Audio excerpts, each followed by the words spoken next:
function. Venerable Chief Guest, respected teacher and my dear friend, Assalamu alaikum wa rahmatullahi wa barakatuhu. I am feeling proud to express my views on this special day of birth anniversary of Mr. APJ Abdul Kalam. As we now know very well that he was 11th president of our country. He was also known as the Missile Man. After reading The Wings of Fire, I got Dr. APJ Abdul Kalam as an example of courage and ambition.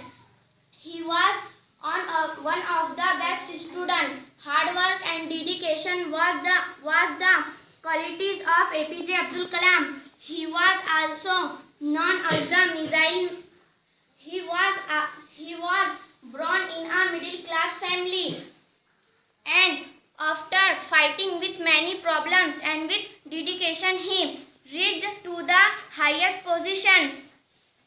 He became the role model of many students like me. Lastly, I chance thanks to all of you to give me a chance to express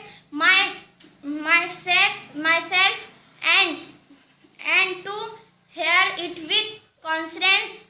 Thank you. Allah Hafiz.